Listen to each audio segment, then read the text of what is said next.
Hello and welcome to the Holy Hour podcast, the bi-weekly All Cure podcast. And boy, do we have a very special episode for you guys tonight. I'm joined by Chaz and our very special guest, Christian Jacobs. Hello, man.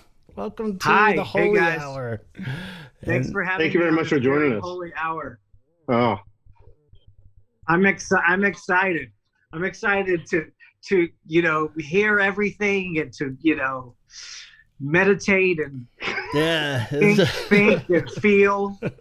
That'll be the second hour. It gets very emotional. We'll do that the second hour. So. Well, cool. Now, Gavin, I know that we're one of the top 10 podcasts in possible countries. I'm not sure, but this is the first guest we've had that has his own Wikipedia page. Yeah, I think so. This is a big deal. So thank you. I'm we the are first impressed. thing. You didn't tell me that. But thanks you so much for anybody out there says this guy looks super familiar. Who is this guy?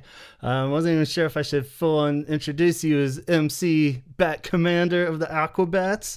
That is true. Yes. Yeah, That's my alter ego. Don't tell anyone what okay, I do. yeah, we'll keep it good. Luckily, our 6 listeners are pretty.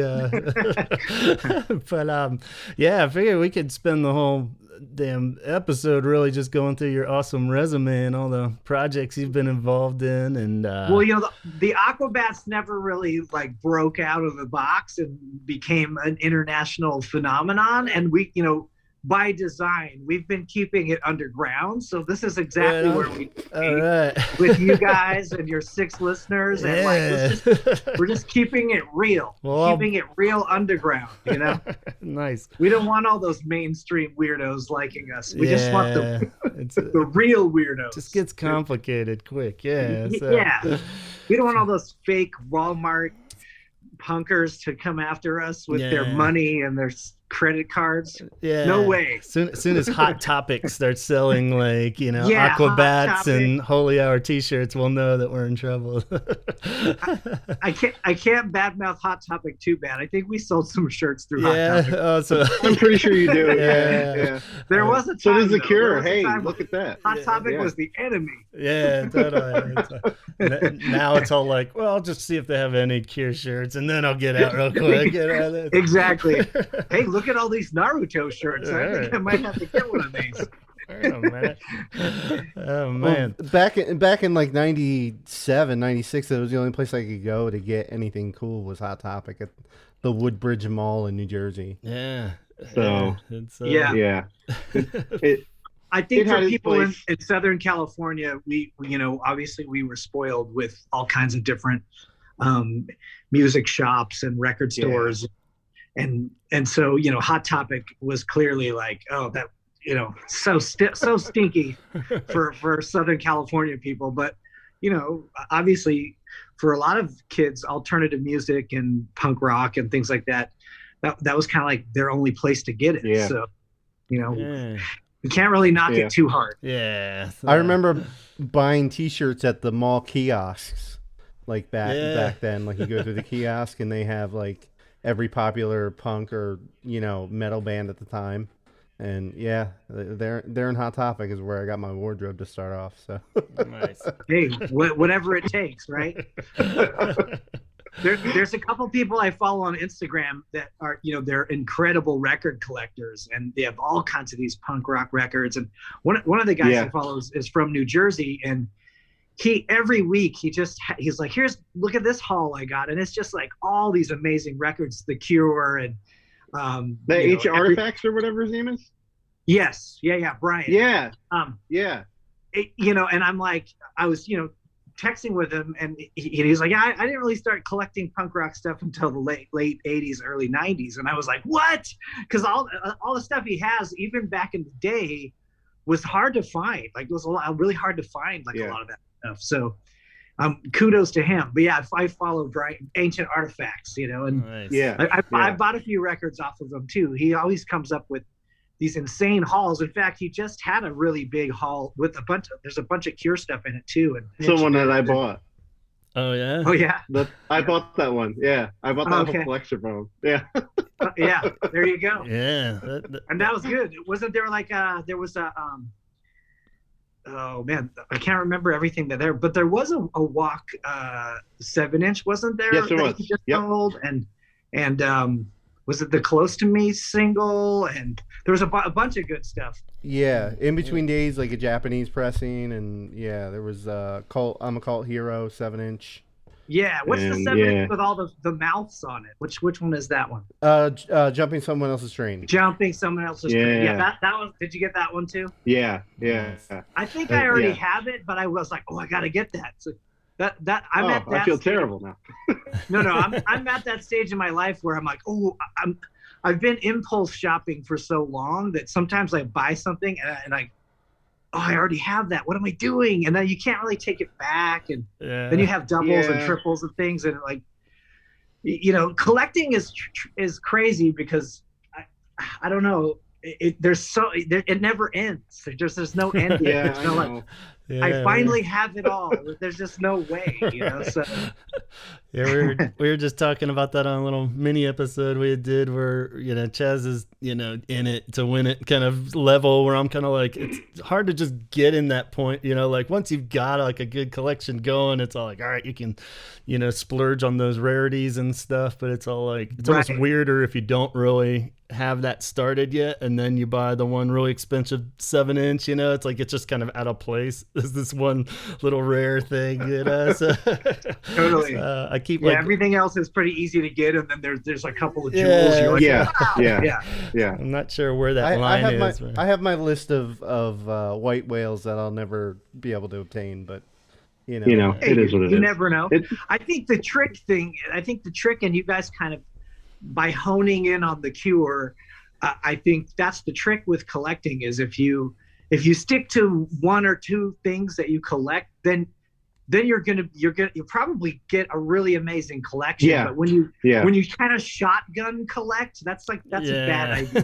That's a bad idea. Yeah. That's been me for a long time. So whether it was punk records or magazines or movie posters or blacklight posters or whatever, I have to have that. I have to have that. I have to have that. And then just, I can't afford it.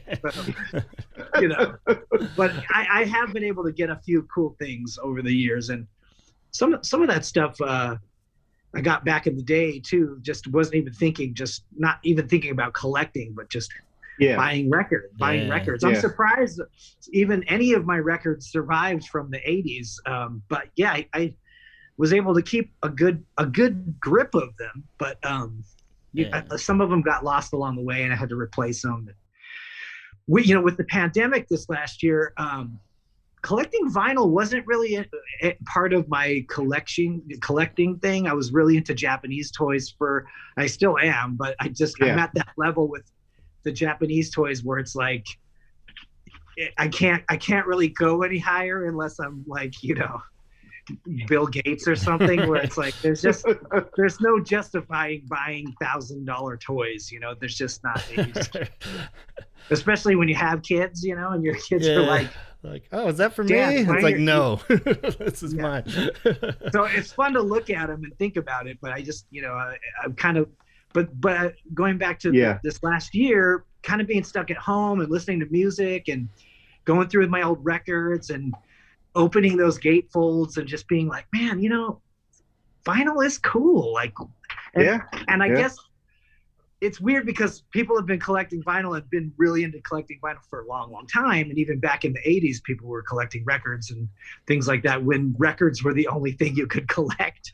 But, cassettes were also huge in the 80s. And most young people, being young in the 80s, we listen to cassettes. We buy cassettes or we go to our friend's house that had a record player and we would record, we'd tape their records and other people's records onto cassettes and just rock our Walkmans or listen in the car or our little boom boxes, So I didn't have a ton of vinyl back in the 80s, but that's been something this last year I've been really kind of dipping back into and looking at and thinking like, oh man, that'd be cool to have, Ancient Artifacts or all those guys on Instagram, vinyl collectors it's weird to think that you could pick any song you want at any time on your phone or on like Spotify or Apple Music but you still want to collect vinyl. It's kind of weird. It's kind of weird. It's kind of a weird.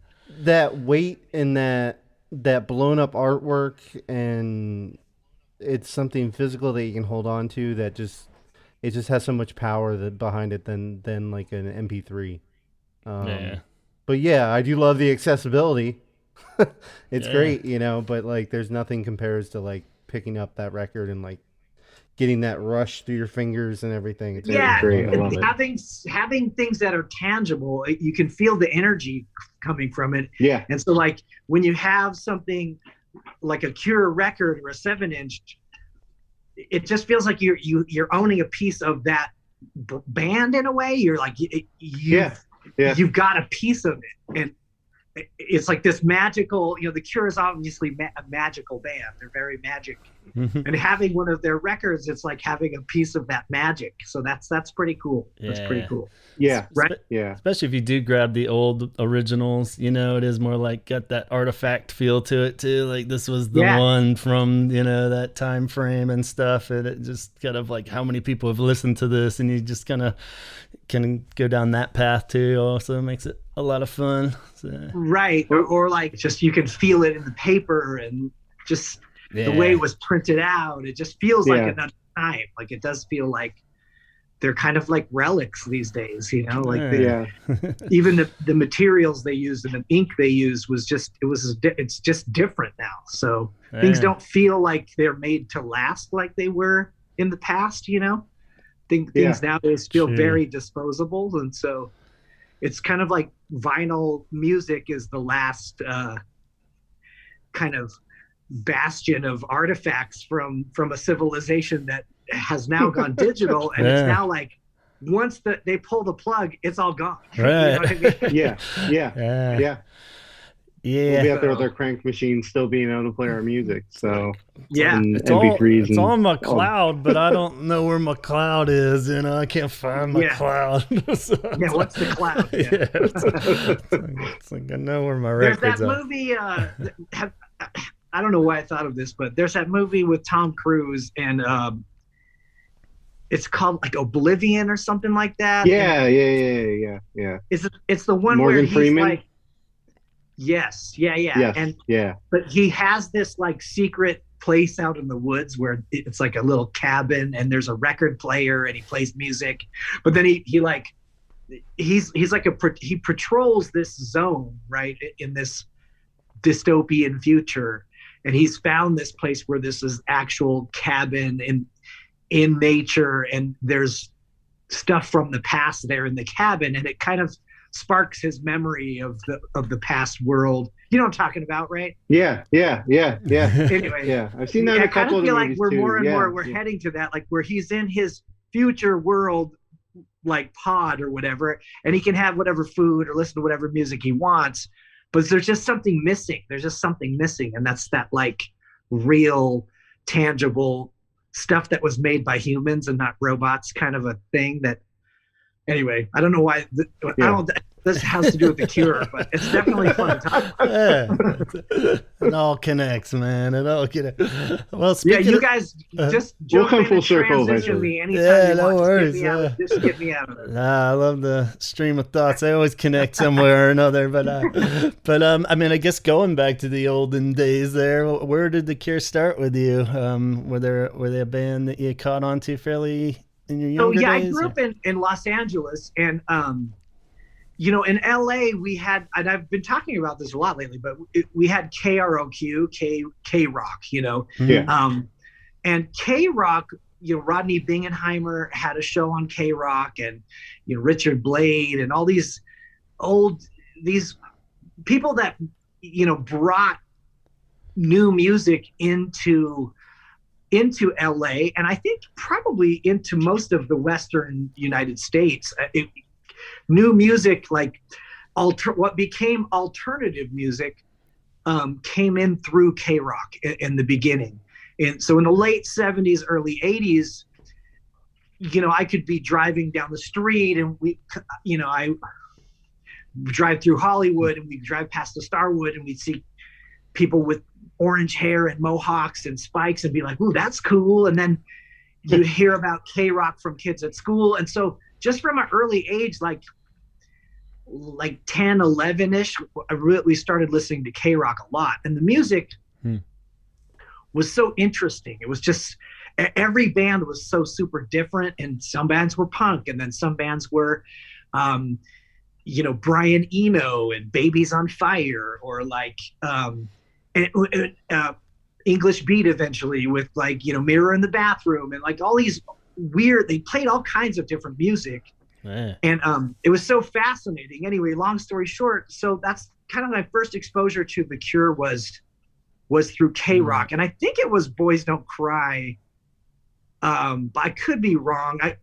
I definitely remember The Cure being in that mix. And then MTV was something that was also something that kids talked about, but only kind of like the rich kids had MTV because of cable and having cable, and that's kind of started popping up in the early 80s. But early 80s, like 81, 82, there was a show in LA called MV3. So M as in macho, and then V as in video, music video 3. And one of the hosts of the show was Richard Blade, who was a DJ on KROQ as well. And so being a young kid and listening to K-Rock and go, oh, Richard Blade has his own show, and they're going to play music videos. So they played, it was kind of like an American Bandstand where people would dance, but in front of this giant green screen. And then on the green screen, they would composite music videos and popular music videos from the day. So it was like punk and new wave. It was Ramones and B-52s and Oingo Boingo and Devo, and any bands that had a video, they would play. And then they would pull out of the screen, and you would see like kids like dancing in front of the screen. And that was like, this like blew my mind, because it was my first kind of introduction to kind of club culture and kids getting dressed up and just new wave and punk. And even though I'd seen it around, you could like kind of dissect it because you're watching it and picking kids out in fashion and like, wow, it's, because you're a kid, you're going to baseball and playing with a bunch of other kids. And then all of a sudden you see like this legion of people, and they're all super individualistic and weird and different, and there's goth and ska and all these different styles. And so, and then The Cure obviously had like, even though they address it in Jumping Someone Else's Train, they definitely had like their own look and their own vibe, and kind of with Robert Smith and what he did. And so I think Let's Go to Bed was one of the first videos I saw. And then of course Love Cats. And then that became like a huge hit at our house was Let's Go to Bed. My parents, obviously for obvious reasons, they thought it meant something else. But like Love Cats was a huge hit. And my family, we're all kind of goofy, and we loved Love Cats. I mean, it was like the huge hit in our house. And so we would also take VHS tapes and like tape this show MV3, and you can still see it on YouTube. Like if you type MV3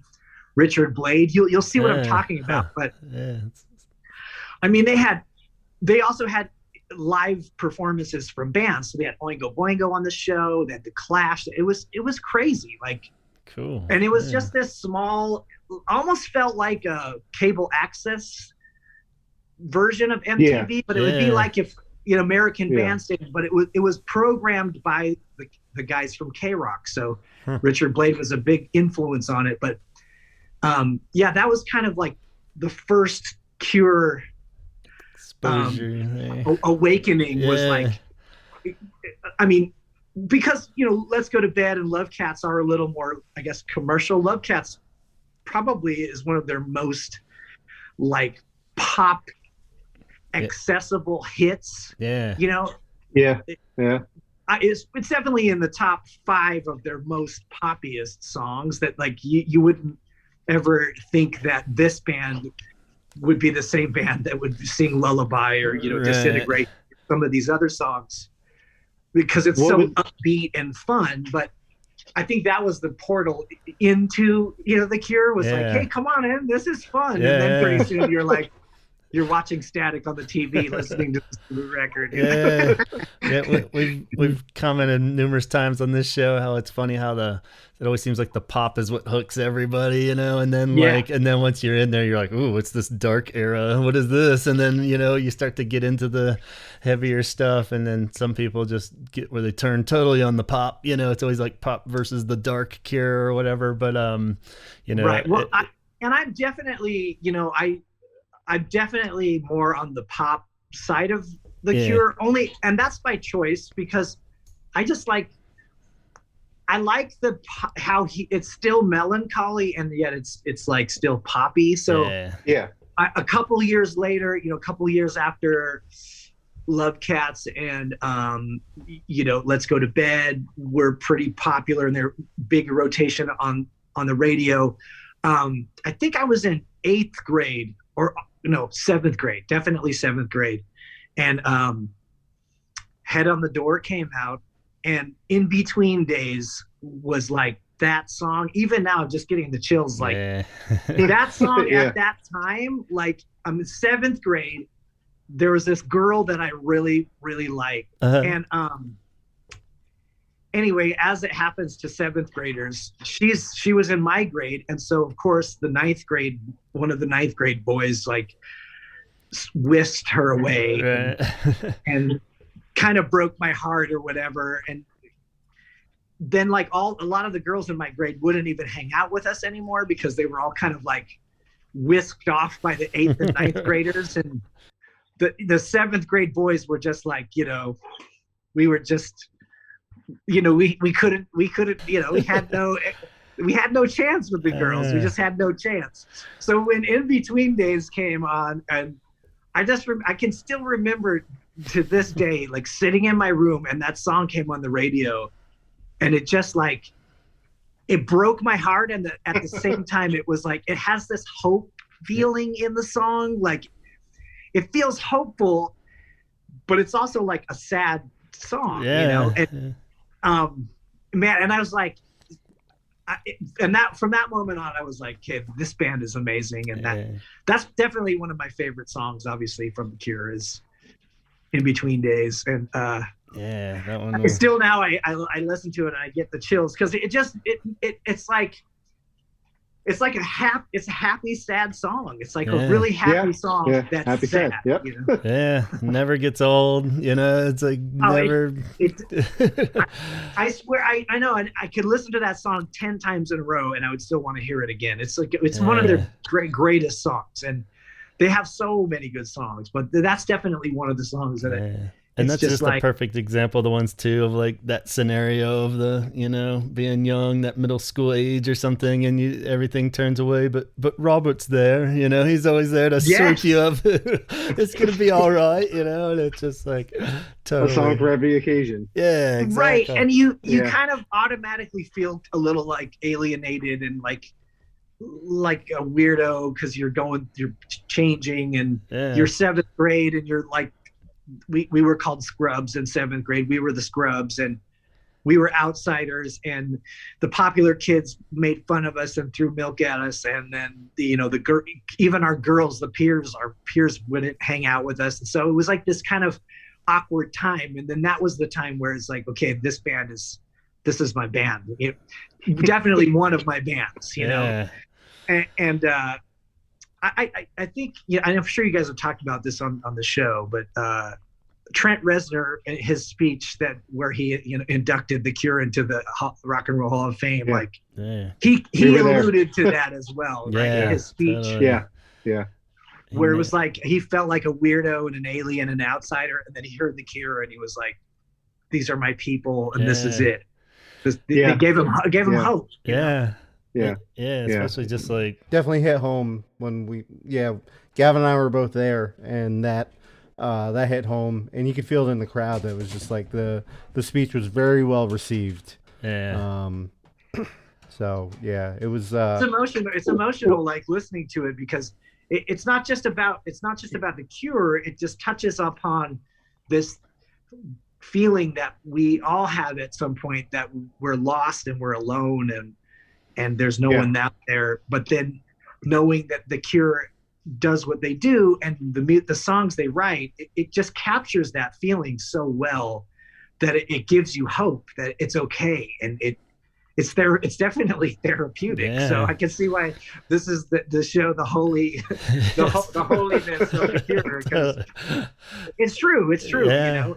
It's one of the things I love about the Cure too, is they're like, even still to this day, I mean, they're rock and roll Hall of Fame level band, but for some reason, I think the fans and stuff are so passionate about them, where somehow the Cure is able to convince everyone, kind of feels like they're their local band still somehow, you know, like we know that they play these stadiums and they've been around forever, but everyone takes them so personally and passionately and have all these experiences as a kid growing up with them, that you are defensive about it when people, like, you know, don't like them or something, or you're very protective of them, I guess is a better term, you know, and you feel like they're your band that you grew up with, like that lived down the block, not, you know, like this international success. And I think that's a really testament to how awesome they are, that they can make you feel that way, you know? So. Yeah. I mean, it crosses over and it's international. I mean, yeah, that's because that's a feeling that everyone feels. It's a human feeling, you know, of loneliness and loss, and at the same time, hope and joy. And they get it so they nail it so well, and spooky weird stuff and weirdness, quirky. And they're great. I mean, obviously that's what we're talking about, but what was it like hearing those poppy songs and then backtracking to the older like 17 Seconds and Pornography and Faith? What was that like, trying to compare that to like the poppy or happy stuff?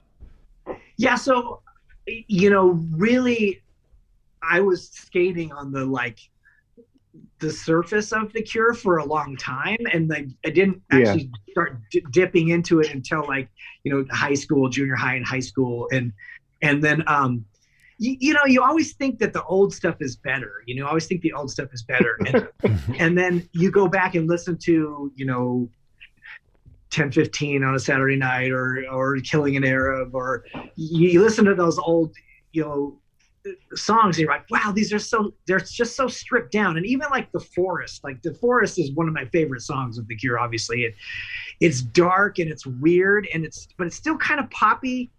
Yeah. But it's catchy, but it's just a weird song if you think about it, because it's pretty simple, and it's definitely came out in the time of, you know, New Wave did that thing where they would just take simple things and then layer a bunch of simple things on top, and then it becomes this kind of tapestry of simplicity that the Cure was super good at that. And so I like going back and listening to all that stuff, and I got into that stuff pretty okay. But, you know, there's a bunch of stuff even on Head on the Door that feels like, it just feels like a different band. It just feels like a totally different band. Like the song "The Blood" is so different from right. It's so different from In Between Days, and it's on the same record. Yeah. You know what I mean? Yeah. It's just it's a weird, or like even The Walk, and that was a song they played on K-Rock a lot too. Dun, dun, dun, dun, dun, dun, dun, dun. And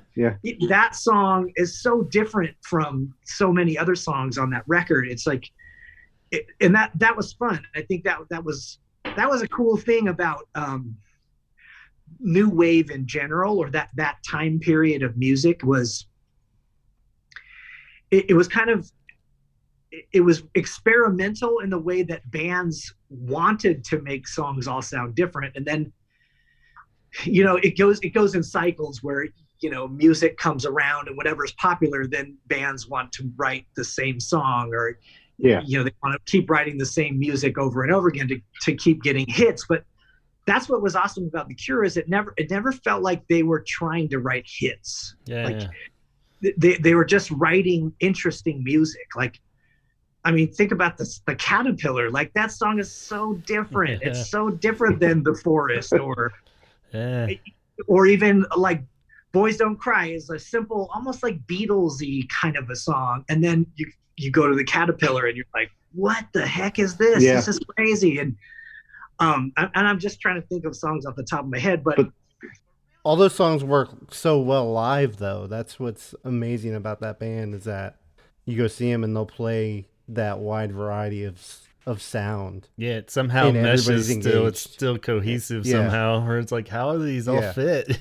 But it somehow does. Right. Yeah. And then, around that time, because of punk rock was so popular in LA, and then I kind of went backwards, where I got into punk and new wave first, and then I started going backwards, like you alluded to, and listening to the older stuff, and then even going further than that, listening to the Ramones and going back and listening to Neil Young and getting into classic rock, Aerosmith and Zeppelin and Hendrix. I got into all that stuff like after new wave. Yeah. And so when grunge came, or when they call it grunge, but to me it was just kind of an extension of punk. But when like all the sub pop bands started popping up and getting popular, like Sonic Youth and Nirvana and Mudhoney and all those bands, and then of course Dinosaur Jr. Like I was a huge Dinosaur Jr. fan, and then Dinosaur Jr. covered Just Like Heaven, which to me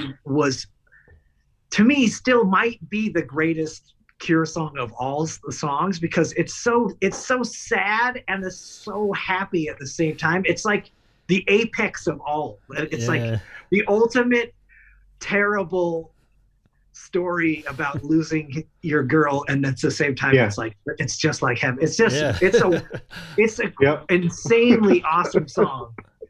And so Dinosaur Jr. covers Just Like Heaven, and that makes me go back and really listen to Just Like Heaven from The Cure and realize that The Cure is still nailing it. They're still putting out, and Just Like Heaven wasn't an old song. This was like a new song. Like this came out after Head on the Door.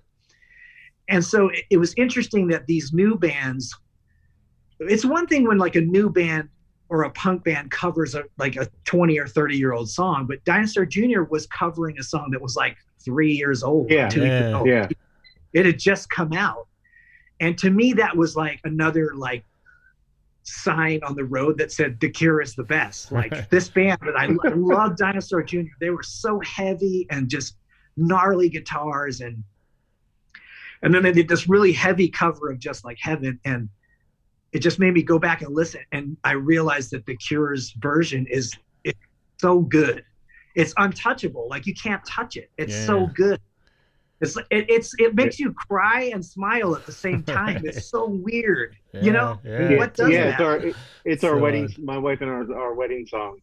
That it was just like, but it's like the most perfect song I can think of, and we've had this debate going on that Kiss Me, Kiss Me, Kiss Me is held up by Just Like Heaven more than, like, if you take that song off that album, the album isn't as good as if you take like another song off the other album, like another album. I definitely agree. That song made that whole album. Like that's the best song. Oh yeah. Oh yeah, absolutely. Yeah.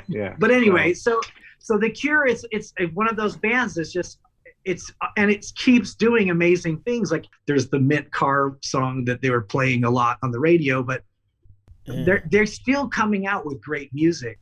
And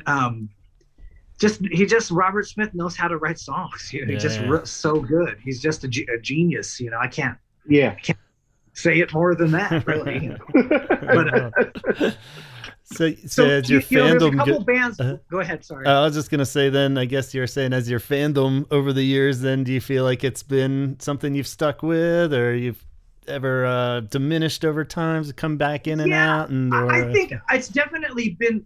It's actually been a build up, because I was never like super rabid Cure fan. I was always a fan, but I was never like, I wasn't as big a fan of The Cure as I am right now, just if that makes sense. and I'm not just saying that because I'm on the podcast, but just this last couple years, being in a band, there's as a kid, punk rock definitely inspired me to want to be in a band. And so we started some punk bands, and then bands like The Cure and Devo and what was it? The Pixies. Like, so the bands like the Pixies, like that, the Pixies was probably the band that, and they opened up for The Cure in LA on a big tour. Yeah. And I went to that tour, and that was the band to me. And The Cure says, the Pixies, we're going to take them on the road. That was one of the things where I really got into the Pixies, and that made me want to be in a band more than any other band, which is weird. But but I've always had mad respect for The Cure. But anyway, being in the Aquabats now for 25 years, it happened a couple years ago, but the guitar player, Ian Eaglebones, and we just started talking about The Cure, and we just started getting really into The Cure. And then we did this cruise. It was like a Warped Tour reunion cruise, and there was a bunch of bands on that cruise, like what are some of the bands? Lifestyles of the Must Rich have been some cruise. What's that band called? Good Charlotte. Good Charlotte. Okay. There it is. Okay, yeah. Those guys had something to do with bringing the bands out, but there's a Good Charlotte, Less Than Jake, Lit, Real Big Fish, like a bunch of kind of like classic Warped Tour bands, and we were invited, and we went on this cruise, and it happened over Halloween, and there was something that the cruise was doing, and they wanted the bands, hey, we're going to do this night where it's on Halloween. We want bands to come up on stage as people that have already passed away, like bands, like dressed up like, bands that have Elvis died, and Elvis or whatever, and come and do a couple cover songs. And then we said, okay, we're in. And then we were like, we're going to do The Cure. And they were like, wait, but The Cure's still around. I'm like, yeah, but they're dead inside, so that's okay. and then they were like, oh, okay. But we went all out. Like, we totally did the whole thing, and we practiced The Cure songs probably more than we ever practiced our own songs, because we wanted to really, because the Aquabats obviously is silly, and we're a little bit irreverent, but we, being on the Holy podcast, we wanted to give a reverence to The Cure, and we wanted people to think like, wow, that sounded just like The Cure.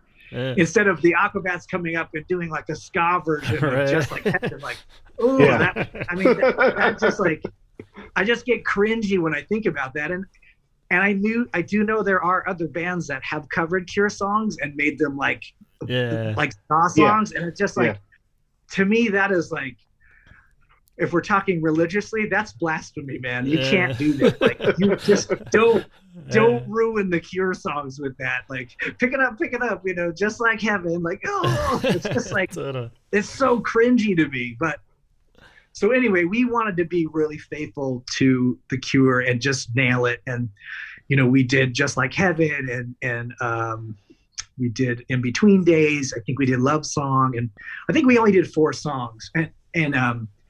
And then that kind of like spiraled into something, because we felt magic. Like, we felt the magic of like, wow, we actually practiced. We sounded really good. And we sounded like our favorite band, The Cure. Let's do this again. So we looked for other times that we've done it a couple other times. One time we opened up for a band called Sweet and Tender Hooligans, which is basically a Smiths cover band. Yeah. Okay. I think they were the one I saw when we were doing a road trip out in LA. We saw them, I think, out there. And Joe Escalante from the Vandals, he plays bass in it, and they call him the Mexican Morrissey, but Jose Maldonado is the singer. And you close your eyes, and it's Morrissey singing. Like, it just sounds exactly like them. And so we opened up for them as The Cure, but it was the Aquabats, doing our tribute to The Cure. And then we did another time where we opened up for the Vandals, but, and that was right at the end of 2019. And we were hoping like to book like a tour where we would go out and play as The Cure, when I was a kid, they had Beatlemania, where they had a band like dressed like the Beatles, and all the eras of the Beatles. But we were like so excited to do like let's go out and we'll do like the Cure Mania and like dress up like the early Cure. And then, anyway, we were all excited about it, but. 2020, yeah. I was a fan of the Aquabats, and I was a fan of the TV show and Yo Gabba Gabba and everything, especially with the kids. And when somebody tagged me in either a video or a shirt that you guys were doing for one of the shows, and I was just like, that kind of solidifies like that, like how much I like this. And then like I immediately, like as soon as Gavin started having me on the podcast, I made a list of people that I wanted to have on, and Mike McTiernan of the band Damnation AD was like the first one, and then you were right next to it because they had covered the whole Pornography album for one of their albums in 2017. So yeah, this is a big deal having you on here. So like all these stories are great. So when you were working with, I don't know how much production you had in Yo Gabba Gabba, was there ever a time that you tried to get Robert Smith or The Cure on the show as a musical act? Well, yeah. So we're really close to the first record deal that the Aquabats did was with a company called Golden Voice, and Golden Voice is the big promotion company in LA that they promoted all the best shows. So whether it was like NWA and Eazy-E, or it was like The Exploited and GBH, or or The Cure and Depeche Mode, like Golden Voice did all the best music shows. They didn't do the like Linda Ronstadt at the Hollywood Bowl, but they would do like when The Cure would come to town, they would do The Cure, et cetera, et cetera.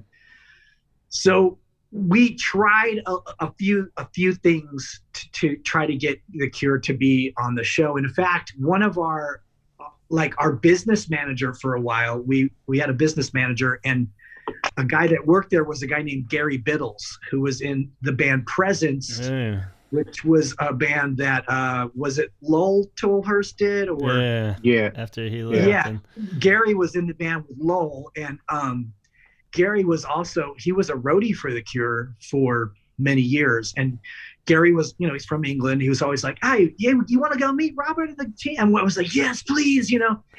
Whenever they'd come to town, we'd either be out on the road or doing something, but we never actually had Gary introduce us to them.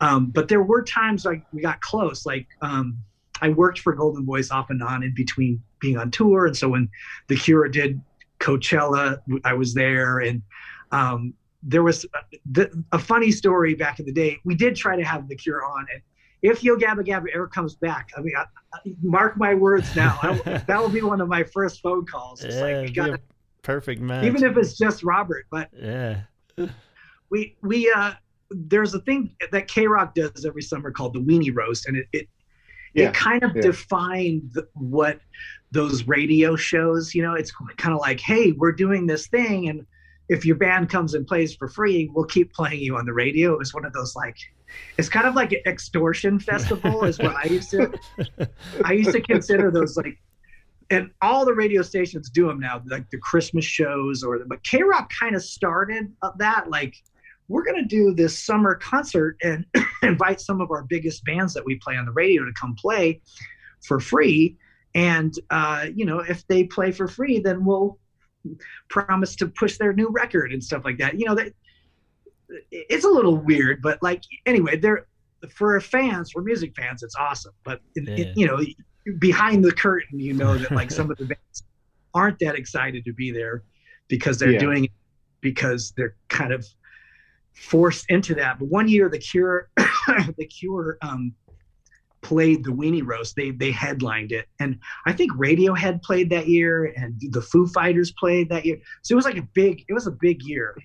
It could have been 95 or 96. Anyway, at the time we were kind of popular in the local Orange County scene, and it just so happened that the Weenie Roast was in Orange County. So we went down to the Weenie Roast. We didn't have tickets, but we wore our Aquabats costumes, and we just like walked backstage, and we're like, "What's up, guys? What's up?"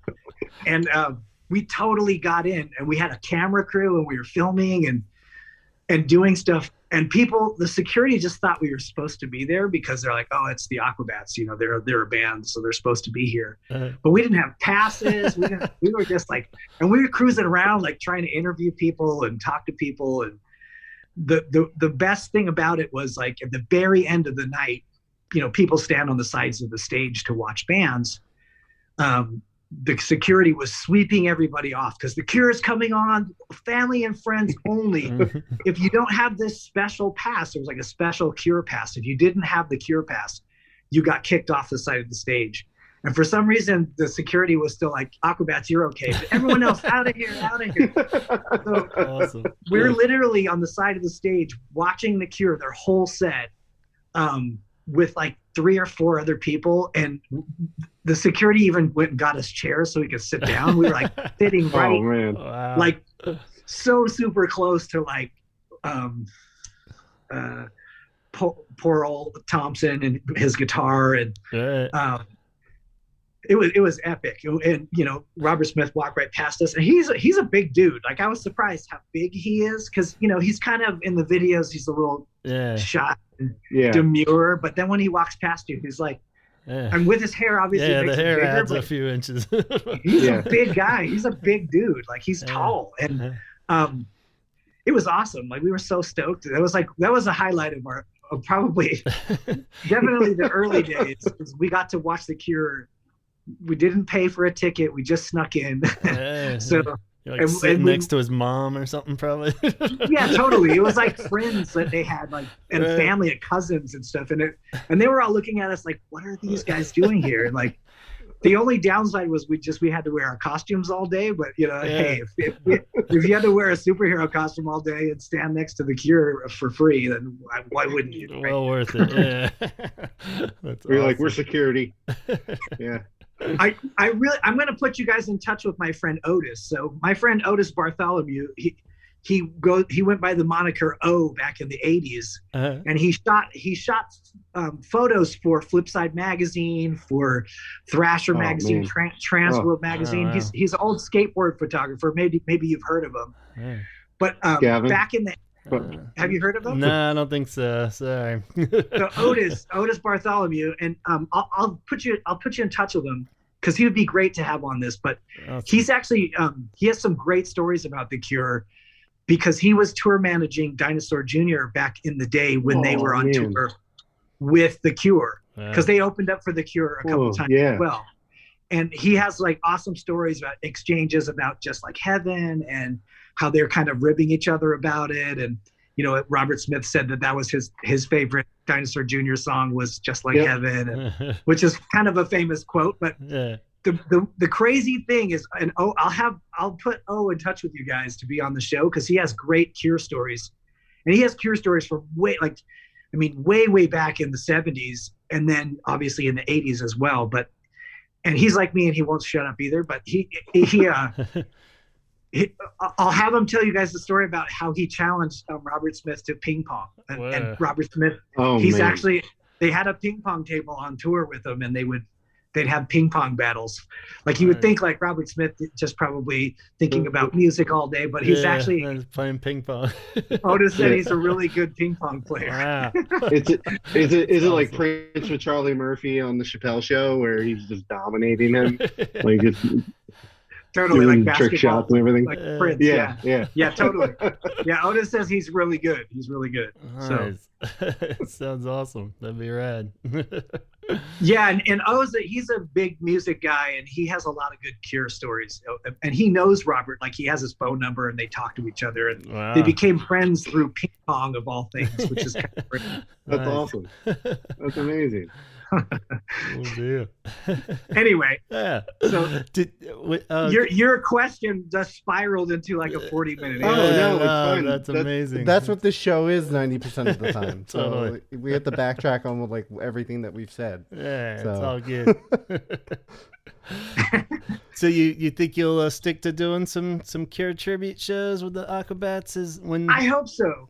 And you can see some of them online if you go on YouTube, and you can see some of it. And for the last one we even did like visuals, like we made videos for each song that we covered, and we played the videos behind us on the screen. And so we were like going all out. And but again, that's like, because the Aquabats is so kind of silly and stupid and wacky, when we go do the Cure thing, we want people to think this is like the Cure. And we do kind of like, we tend to like kind of stick to more of the poppier songs, but I was really trying to push the band to doing why is my mind blanking, but I'm coming to find you if it takes me all night. Night Like This. Night Like This. That's it. Yeah. Because that song is awesome, and it has a sax solo in it. It's it does. It does. It's the best sax solo probably of the 80s, in my opinion. Oh, it's so good. It's so good. and our sax player, Jimmy the Robot, he's a really good sax player. And I was like, man, you would nail this. It would sound so awesome. And that's the next one. I think we're going to try to do Push as well, and get that'd be awesome. Yeah. Get Night Like This on there. Primary, I love that song too. I'd love to do Primary. But we did Love Cats, and we had guys in cat suits come out with their horns, and they had like full body cat suits like the music video, and they're dancing around on stage. And then when it came to the part where the horns come in on Love Cats, they took their cat helmets off, and it was our horn section. So nice. And it was like, that's awesome. A couple of our old horn players, and then the Real Big Fish horn players came and joined us. And then we had, and then from Love Cats, we went into Close to Me, but the version with the horns, because I think that version's way better anyway. Personally, that's my personal. Totally. Well, the reason I really like that version is because it's so quiet, and he's like you could tell when they recorded it, he was like right up on the mic, like whispering, almost whisper singing. And if you're in a band with horns, you know that like trumpets can rival guitars as far as being like really loud and blowing your ears up, and to be so quiet and so like intimate, and then with those little like boop boop boop, the synthesizers, and then have the horns come in and just be like like it's so gnarly to do that live too, because it's so loud and it just blows you up, and it's pretty cool though. It's pretty cool. So that's why we did that version, the horn version, and we did some of the other hits, but again, it's so much fun, and I hope we can do more. I just don't know what's going to happen with the new world that we live in, Yeah, it's hard to say in any direction. But is there one song that you felt like really brought the house down, that was always like got the best reaction as far as a Cure set? Just like Heaven always does. I mean, that's always the song that people just freak out and start crying and laughing at us. Exactly. That's always good. But we did Jump in Someone Else's Train. We did obviously Boys Don't Cry, and we opened with the Forest, which is kind of weird, but because usually the Cure will close with the Forest, and so we opened with it, and because it's such a build, it builds. Yeah. And then with that I love that song too. I love The Forest. It's such a great song. But anyway, it just makes, just thinking about these songs just make me like, oh man, I wish we could go do it. It's so great. But what was the first time you saw The Cure? You said that you saw them in, what was it, 92? I think it was 92 at Dodger Stadium. Yeah, I think that's the first time I saw them play. Which was way after I could have seen them play as a youngster, but I kind of went through this like hardcore punk phase where I put everything away. That's when I first started going to shows, was a lot. I started on my own. I was mostly punk stuff. And then I went and saw them with the Pixies. I think it was at Dodger Stadium, right? Yeah, that was that tour. Yeah. And or was it earlier with Dinosaur Jr.? It might have been, because they played with Dinosaur Cranes, Jr. Did the Cranes play that too? Was that Cranes were Wish tour? Yeah. So. And I've only seen them a handful of times. Like maybe 3 or 4 times, but I haven't seen them a ton. But again, I haven't been a bigger fan than I am right now. So it's like I would do just about anything to see them right now. So yeah. So bad, yeah.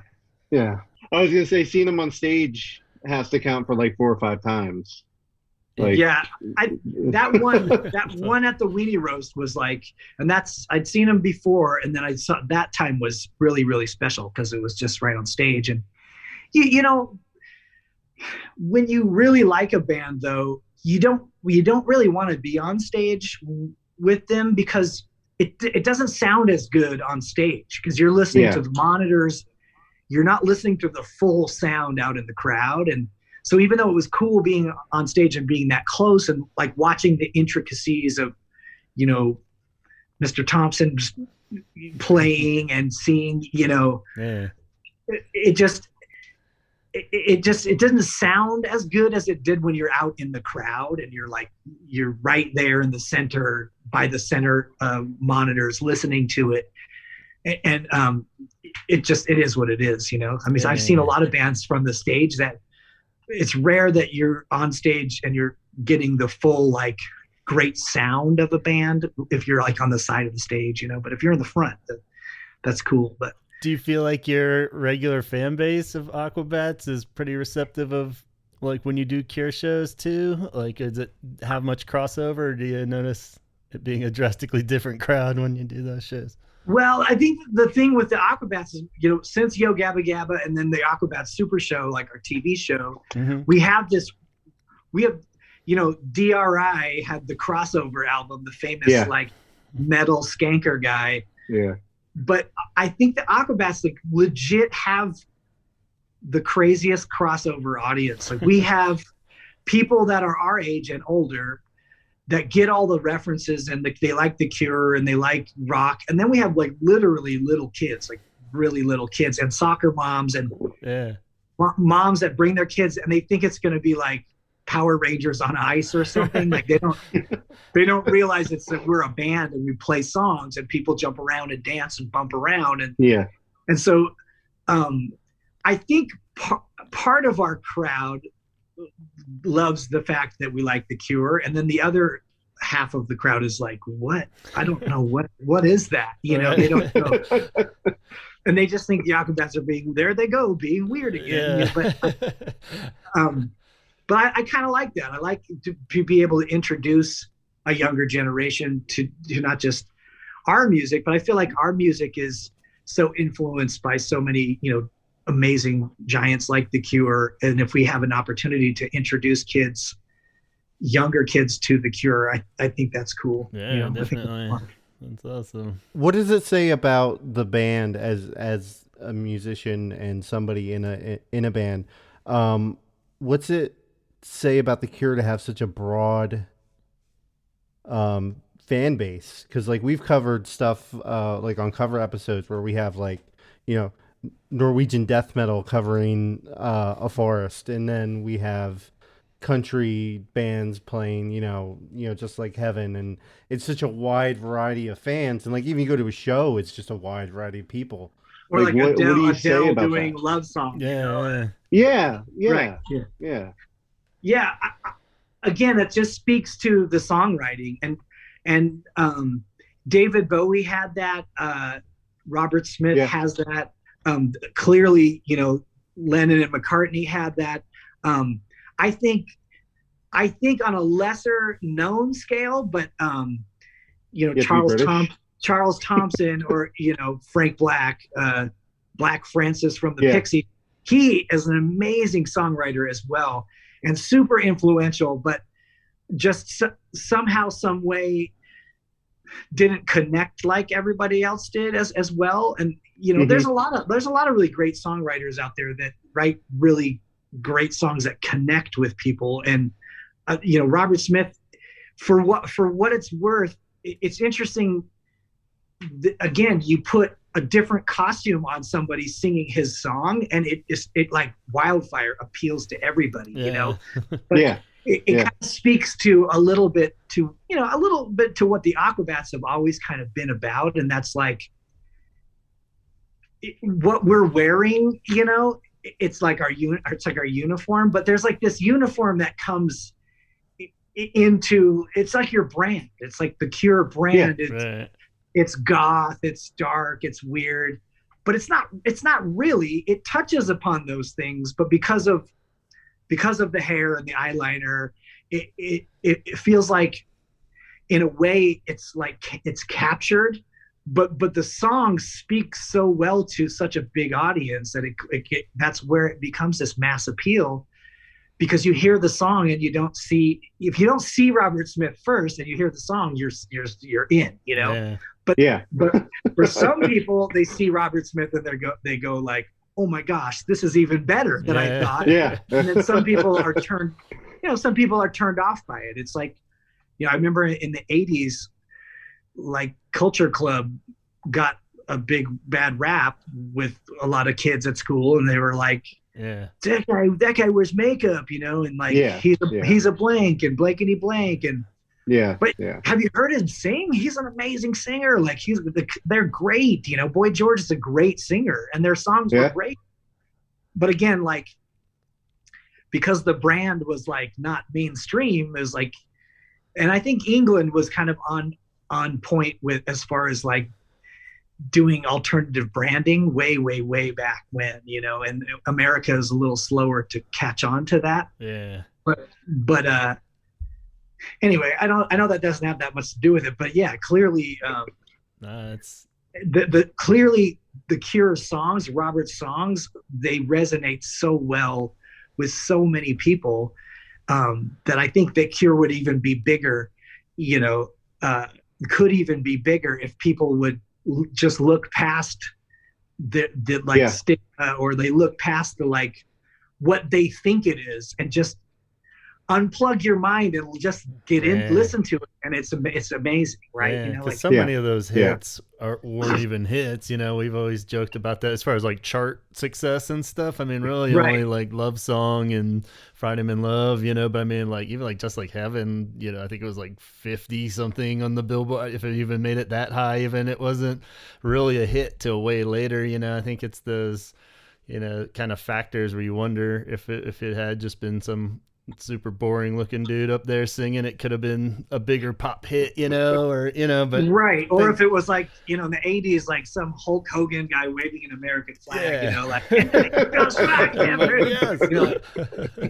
but that's why it endures, because the Cure, they never really sold out to their brand. They never sold out for what they were doing. And I feel like, even we, as the Aquabats, we never wanted to sell out. We knew that the superhero outfits were like, they're like a hindrance, like almost like warding off people. It's like a filter. It filters people, because people that are like, that's stupid, I think those guys are dumb, look at them, they don't come to our shows. And that's great. Right. But the people that are like, those guys are awesome, that's so funny, I want to jump around and be like that, then they show up, and it creates this awesome community. And from that community, that grows. I think the Cure, obviously, they had that in spades. They with Susie and the Banshees, and that post-punk era, Gang of Four, and all those bands, like kind of creating this little scene that people would look at them and be like, I don't want anything to do with that, and they'd be like, great, stay away. And they've created this like this nucleus that grew from there, and the way that Robert Smith looks is almost like an affront to people that aren't creative.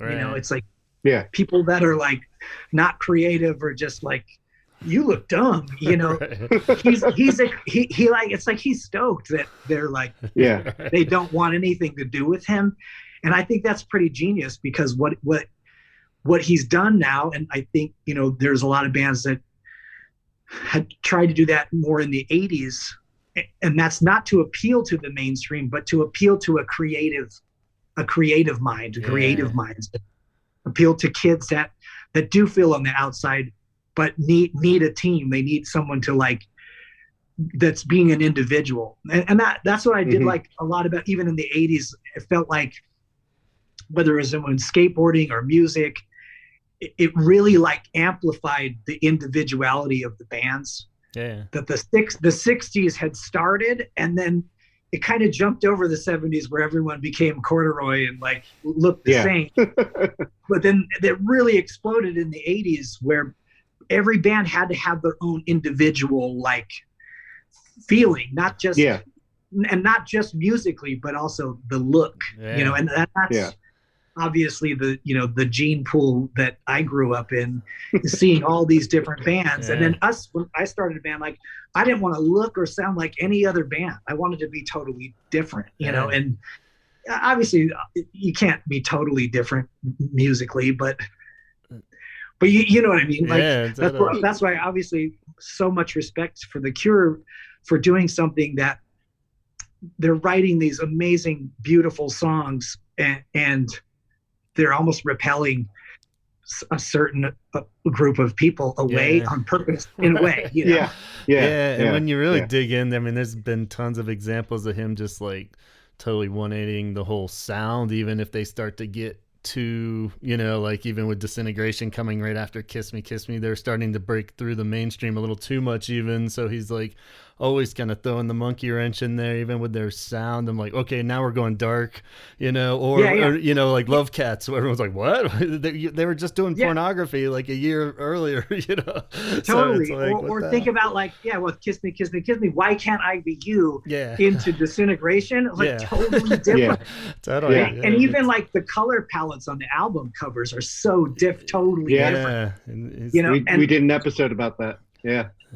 And that I think that's amazing. And for us being in the Aquabats, for me being the Aquabats, that's something that obviously I respect, and we try to do to a certain extent is to try to be different every time and mix it up and not just be like, oh, the Aquabats, you can put them in a box. They're a ska band and they're like this, but no, if you take a good listen, like our records are all pretty different. Like they don't all sound the same. And, you know, a lot of that comes from influences from bands like The Cure that they mix it up so well, you know, but clearly Robert Smith is like way better songwriter than me. So, you know, I'll stick to my kids jingles for Yo Gabba Gabba songs. So I think I'm better at that than I am at writing real songs, but hey, it's real music. We got a lot of good dancing out of those songs on Yo Gabba Gabba and the Aquabats. Party in my tummy, all you can. Yeah, absolutely. So now I gave one of your episodes a listen of your podcast, World's Best Dad, right? Yes. Yeah. Okay. I listened to the episode, the last one with the tattoo artist. I can't remember his name. Oh, Tim Hendricks. Yes, that's it. Yeah. So Gavin's a dad. I'm a dad. You're a dad. What have you brought The Cure into your family at all, and how have they responded to it at all? For sure. And you know, it's funny because my younger kids, and I think that's just, again, like a testimony to The Cure, that until you have feelings, like deeper feelings, The Cure isn't going to resonate with you as well unless you're like Love Cats. So that's a funny song.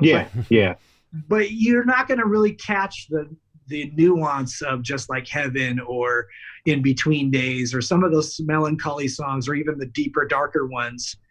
You're not going to catch them unless you have some feelings, you have some heartbreak, you have some disappointment. So my two older kids, my daughter's 21 and my oldest son is 19. They love The Cure, and I brought them into The Cure, and I'll play songs on the acoustic guitar, and my daughter and I will harmonize like just like Heaven or In Between Days. We'll play songs, you know, together, and it's fun.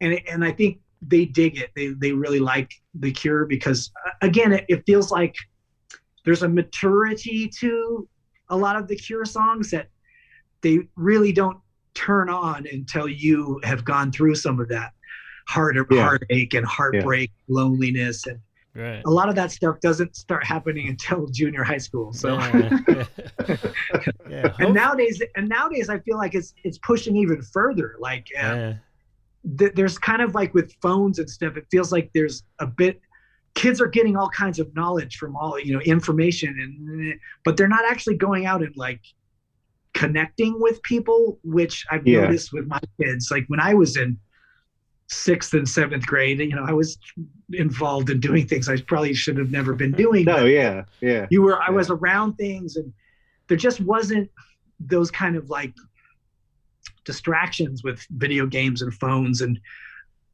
like this kind of society's pressure to just keep you in one place. I mean, you had to go out and find things. We had to find records. We had to find record stores, and you had to find people like you. Where's someone that's like me? You had to find them. And nowadays, it's real easy. You can just text your friends or whatever. So I feel like kids are a little bit delayed in their maturity. It feels like socially, at least with my kids and their friends. They'll maybe get together and come over and sing show tunes or something, and these are like seniors in high schools. It's like, what? This is weird. But on the other hand, I'm glad they're not like out doing drugs or like getting in gang wars or like entertaining themselves by making weapons and throwing them at people or I'm glad. Yeah, I'm glad that's not happening. And even on the Cure level, it's good that they're not totally getting disintegration, at the age of, if you understand it at like age 12, that's probably not a good thing, So. That's right. That's right. Like, this record hits so hard. Disintegration came out when I was like a senior or a junior in high school. And it was like right at that time, like, I was dating a girl like pretty solidly at that time. And so, but I had one of my best friends, the creator of Yo Gabba Gabba, the co-creator, my best friend Scott. He had broken up with a girl and I was all about disintegration. Like he was all about that record. I remember we played it a lot in his car, and he would get bummed out. I think every breakup I've had, it was there. It's like, here we go. My roommate. When I started the Aquabats, Crash, he's the bass player, Chad Crash. Yeah. He had another roommate before me, and he said he would just come turn on the TV with the blue screen, and he would just drink NyQuil and listen to Disintegration and watch the blue screen. There you go. The static. Yeah. And he would come in and check on him to see if his heart was still beating. Yep. So that's a funny man. That's great. Oh man. So dive a little too deep in. Same deep water as you. Yeah. Man. Well, the Cure is medicine, so it is whatever gets literally and figurative. Totally.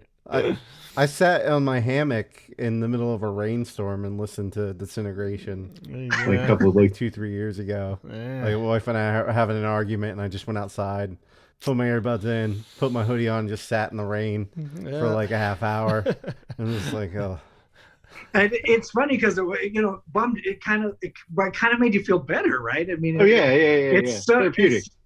It's therapeutic because it is so dark. It kind of brings you up out of it. It's just like, well, that sounded cool, so I don't feel that bad anymore. Right? Yeah. Then you put on Why Can't I Be You, and everything's good. It just drags me down.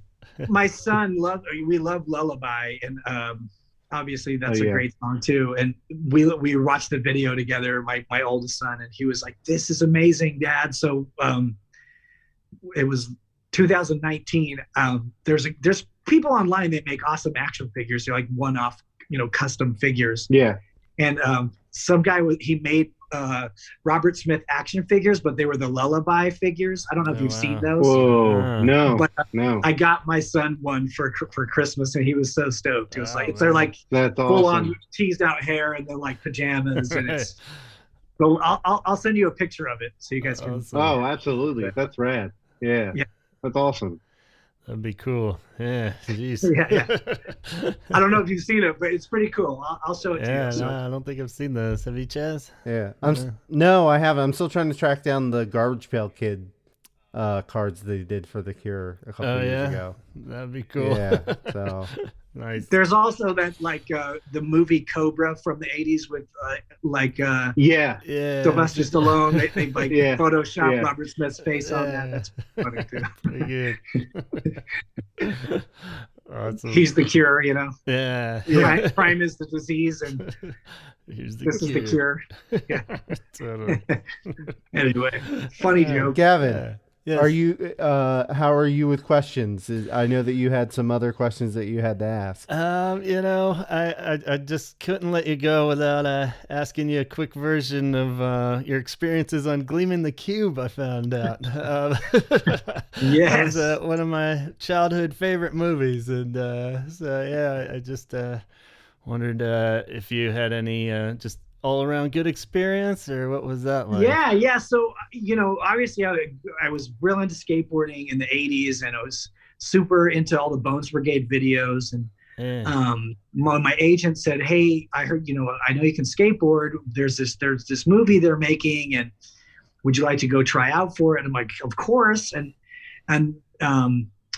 when I went onto the audition, that my agent told me to take your skateboard with you, and I was kind of like thinking, like, that's kind of what like poser actors do, is like they take a prop with them, or they they're trying out for a lumberjack, so they dress like a lumberjack in the part, And so I left my skateboard in the car, and then when I went in on the audition, I got in the room, and Stacy Peralta was in there, and oh shit, the guy behind the Bones Brigade, and I was like, "Whoa, Stacy!" And he's like, "Oh, you know who I am?" I'm like, "Yeah, man, what's up?"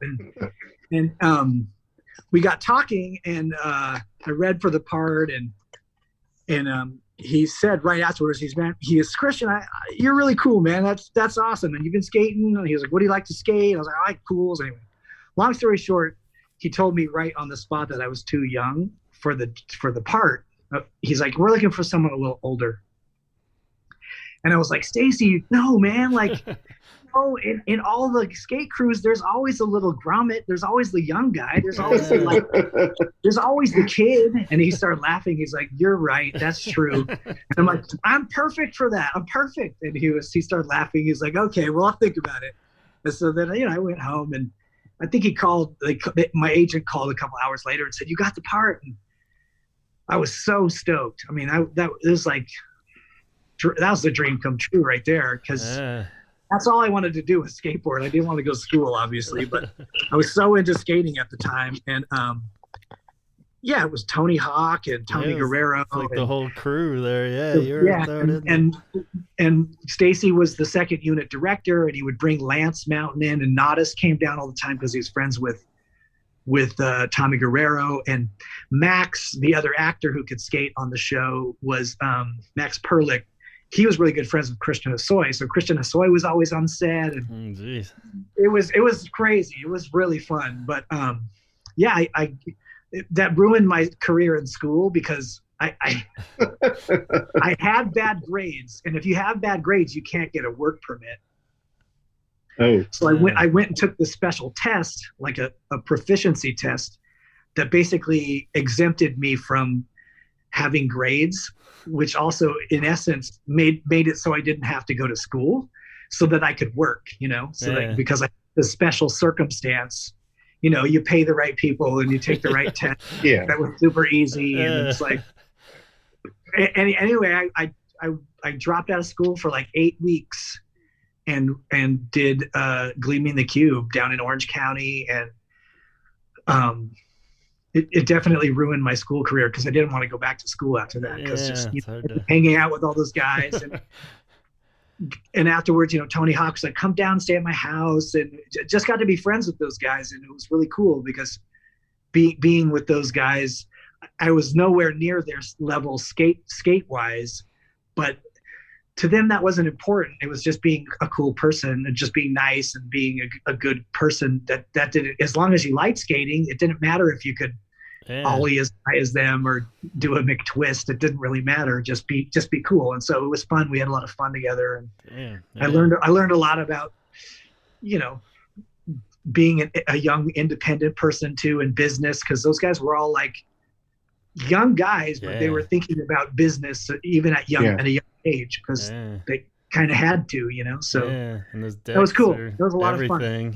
Like I'm still wearing the McGill shirt, and stuff. I noticed that. But you designed some decks, did I see, like for Jason Lee? Yeah, so after that, like I lived in Orange County, and through Gleaming the Cube, got to be friends with a lot of skaters, obviously, and met Mark Gonzalez and Neil Blender, who lived pretty close to where I lived.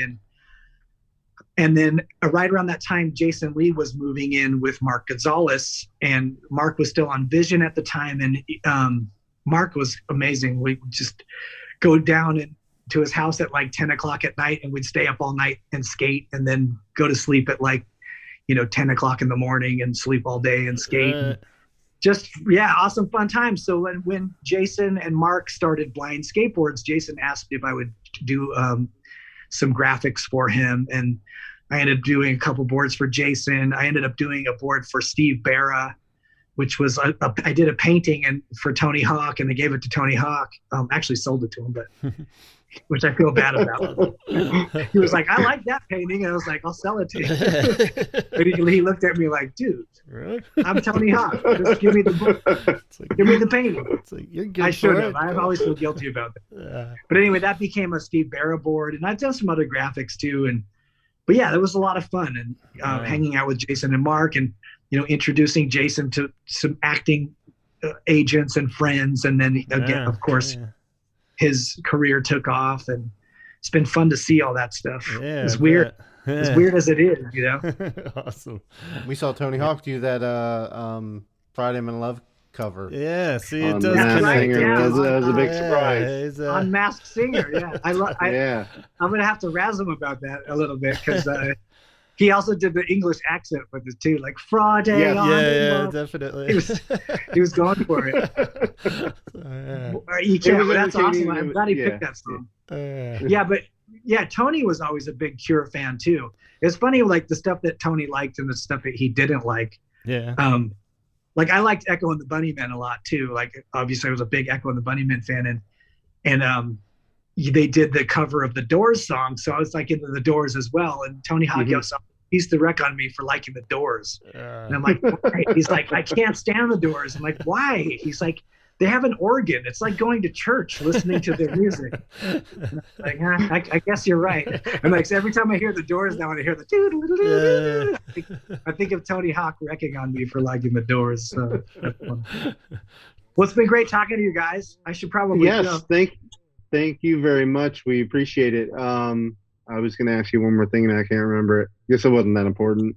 Yeah, no. I don't know. Gavin, you have anything else? I'm good, man. I just really, really appreciate you hanging out and talking with us tonight, and getting to hear all your stories. It's you're an amazing man. So thank you very much.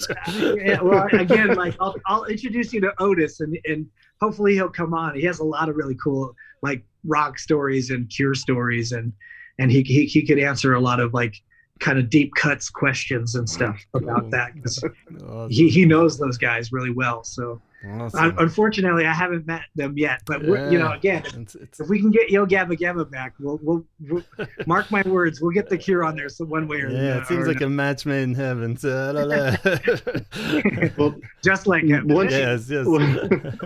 Once the pandemic's over and you guys are on tour again, hopefully you'll come around through Philadelphia. Yeah, for sure. And hopefully we can take the Aquabats tribute to the Cure out on the road here one of these days. I would absolutely love that. Gavin and I might have to get together and meet up in like DC or something. Yeah, even if we did like Boston, New York, and Philly, like just did like 3 shows, or just like an East Coast run of that, it would be a lot of fun. So we'd be part of the traveling caravan. Totally. Yes. Like following you down. Yeah. Well, you guys can. We'll have you guys be roadies. Come help us with the gear. Yeah. I have no idea what I'm doing. That's okay. Neither do we.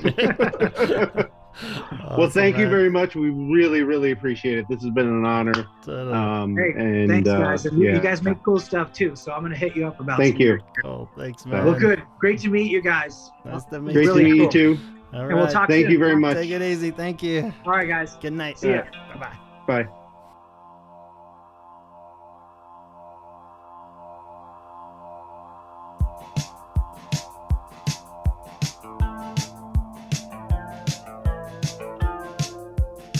All right, gigantic thank you to Christian Jacobs for taking the time to talk Cure with us. What a treat it was having you on the show. And a special thanks to Chaz, too, for reaching out to Christian and making this happen. So thanks, guys. And if you want to be up to date on all the latest and greatest with the Aquabats, I recommend going to theaquabats.com, where you can find their latest album, Kooky Spooky, in stereo, which is out now, and also live shows when those resume, and find their Instagram and Twitter, as well as the Super Show, where you can watch full episodes of the Super Show and find the links to order the complete seasons. So I also recommend you go on over to YouTube after that and you check out some of these Aquabats Cure tribute clips that we were talking about. I'm not sure there's any full shows up there, but lots of just audience shot footage of them doing the Cure as we were talking about. So don't miss out. Go find them on YouTube. While you're at YouTube, you can watch Gleaming the Cube too. It's on there and it's full. If we got you pumped with all our old school skate talk, go watch Gleaming the Cube. That's a hard one to find on DVD, so this might be your best shot, kids. Christian also has a great podcast that I've been really digging. I'm about 5 episodes in and really enjoying it. So go check out his podcast, World's Best Dad. I think you can find that anywhere where you stream your podcast, definitely on Apple there. So it's a real cool podcast where there's just lots of great banter and storytelling, and they have great guests on there. So go check that out. Thank you again, Christian. And now we got to give a big old shout out to my Patreon folk out there. I hope they're all doing good. And thanks so much, as always, Craig, Donna, Jeff, Matt, Lisa, Kate, Claire, our 2 international Patreon subscribers, Lisa and Claire. Apologies again that I couldn't get a mix CD out to you guys. The international shipping rates just seemed ridiculous for a CDR, so I'm so sorry. I hope you were able to get the digital download version safely, and I'll try to think of other ways to hook you up along the way here. But appreciate you being kind about it.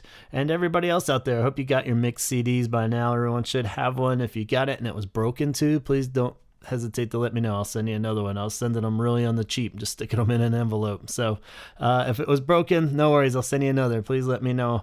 And on top of that, be sure to check out Kate's website, curethreads.com. I have a feeling most of you are already familiar with this site, but just in case your mind is going to be blown, go see this website, curethreads.com. You know, a lot of those cool shirts that Robert wore back in the day, like that wacky ass Love Cats shirt, the long sleeve or sweatshirt, it almost looked like at times. Well, you can get it in all of those at curethreads.com. She's recreated that wonderful print with the little cats and the circles and everything on there. As you know, that Team Cure jersey that Robert wore in the mid-'80s? Well, she's got that over there too. And the fuchsia shirt, go check that out. So all of that is at curethreads.com. And the rest of you guys curious, go check out patreon.com/The Holy Hour Podcast and become part of the action. We're dropping little mini episodes in there too. So little holy half hours, we've been calling them. So just anytime a random thought comes up, we'll throw it out there. At least a few a month or one a month. We'll see how it goes. But just a little few extra nuggets, hopefully making it fun. Be sure on top of all that business to check out the regulars, the Facebook page, the Instagram page, and my email, gavinconnor@gmail.com. 17secondshirts.bigcartel.com is where you'll find Chaz's latest and greatest Cure designs. He'll have you looking real good. If that long address didn't stick in your head, be sure to just go find him on Instagram, 17_seconds, and you'll see what he's got stewing for you guys. All right, we got an awesome episode on the horizon. We're getting our old buddy Coulter back on the show to play a bit of a game, dare I say. So stay tuned. Lots of cool stuff on the horizon. The calendar's packed.